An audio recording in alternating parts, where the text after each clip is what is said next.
Europe is silently preparing for one of the biggest defense leaps of the 21st century.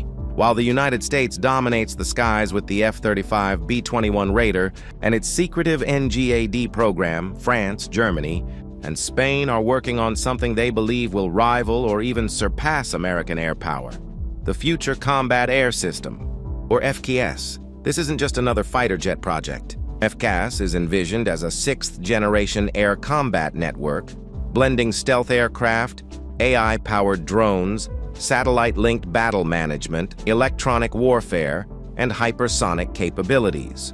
But the real question is, can Europe actually pull this off before America pushes too far ahead?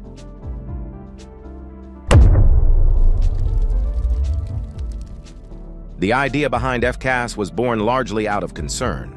When the U.S. refused to fully transfer F-35 technology, and when tensions with Russia deepened, Europe realized that relying on foreign combat platforms would put its sovereignty at risk. France, already proud of its Rafale program, and Germany, still operating the Eurofighter Typhoon with several allies, saw that by the 2040s, these jets would be outdated. FCAS was proposed as a solution to replace both Rafale and Eurofighter, while giving Europe its own independent aerospace dominance. The inclusion of Spain gave the program additional funding and manufacturing depth, though it also added layers of political negotiation and industrial rivalry. From the very beginning, the challenge wasn't just building the aircraft, it was aligning three nations with different military doctrines, budgets, and defense industries.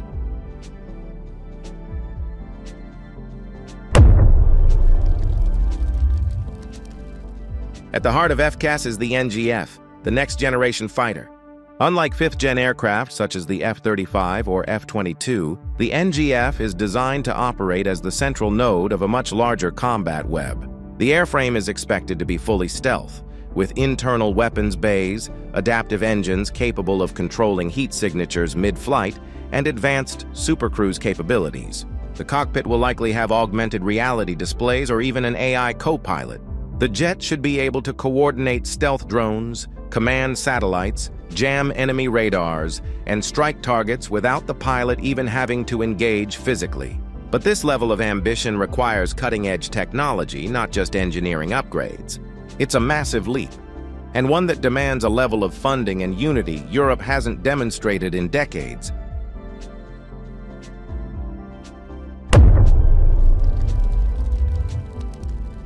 A fighter jet working alone is no longer the future.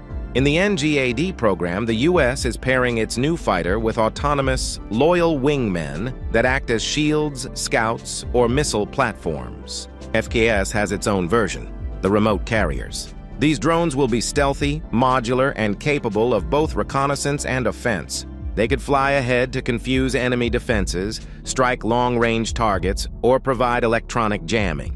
And unlike traditional UAVs, these drones will be fully integrated into the fighter's AI network, sharing every bit of data in real time with satellites and command centers. If done correctly, these remote carriers could multiply the combat effectiveness of the NGF without risking pilots. But as of now, Europe still lacks the swarm warfare experience, autonomous air combat testing, and large-scale drone infrastructure the US and China are rapidly building.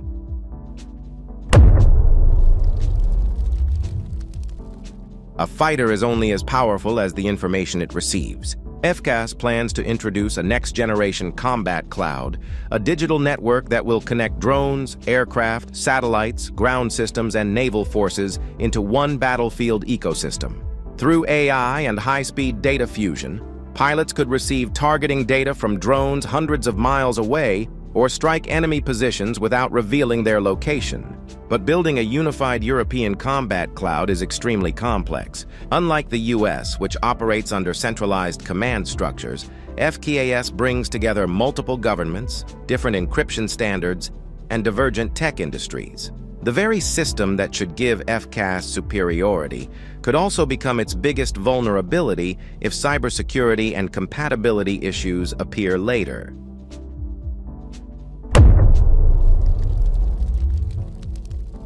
One of the most pressing questions is whether the NGF can stay invisible in the evolving world of air defense. The US, Russia, and China are all developing quantum radar, long-wave tracking systems, and multi-band detection networks that can expose current stealth designs. Europe plans to counter this with advanced radar-absorbing materials, shape reconfiguration, and AI-driven onboard jammers. The NGF may also use smart skin sensors to detect threats across 360 degrees, feeding that information back into the combat cloud in real time. However, without real-world testing in hostile airspace or live radar challenges, these technologies remain largely theoretical. The US already has vast experience with stealth operational deployment, while Europe is only beginning to test its concepts. Powering a sixth-generation fighter requires propulsion systems that go beyond today's standards. Rolls-Royce, Safran, and MTU Aero engines are working on a new adaptive cycle engine that can shift modes between fuel efficiency, cooling, and raw thrust. The engine must simultaneously supply power to high-energy weapons, cooling for advanced sensors, and stealth-friendly exhaust signatures. The US has a head start here with its Adaptive Engine Transition Program, AETP, developed for NGAD. Europe still has to catch up in materials science and miniaturized cooling systems. Any delay in the propulsion program risks delaying the entire aircraft rollout.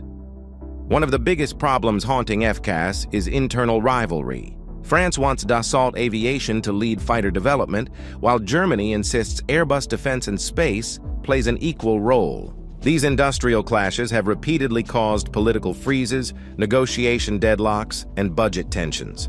There have been concerns about intellectual property rights, export restrictions, leadership roles, and future production share. Even small disagreements can lead to multi-year delays. This is one of the main reasons many analysts believe the US might still be years ahead. When NGAD enters service, the estimated cost of FCAS is already over $100 billion.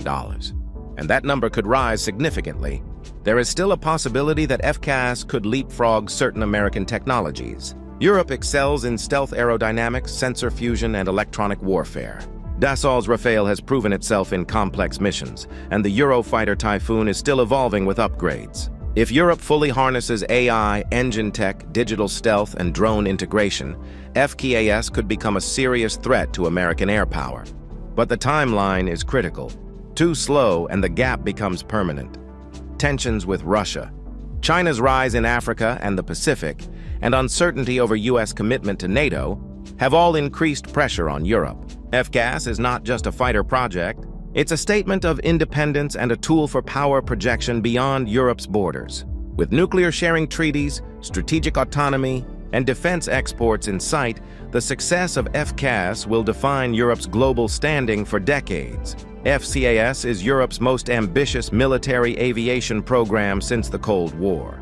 If completed as planned, it could give Europe an AI-driven, stealth-integrated, drone-coordinated fighter system matching or even surpassing American capability in certain domains. But the challenge isn't designing the aircraft, it's building it fast enough to matter. Internal politics, funding gaps, and technological lag could hold Europe back, while the US continues to accelerate its NGAD timeline. The next decade will decide whether FCAS becomes a historic triumph or another delayed dream of European defense unity. If you're fascinated by the global race for sixth-generation air superiority and want to stay ahead of the next big military reveal, make sure to like this video and subscribe right now. Comment below. Do you think FCAS can seriously rival the US, or will America's NGAD remain untouchable? Your thoughts could shape the next topic we cover.